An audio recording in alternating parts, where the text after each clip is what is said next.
fare il percorso nel minor tempo possibile.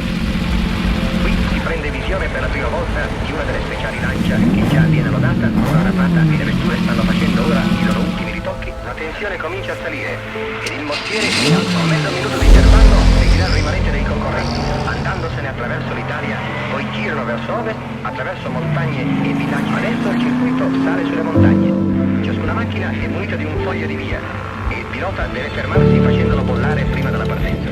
Non è una gara facile da seguire, perché succedono sempre troppe cose simultaneamente.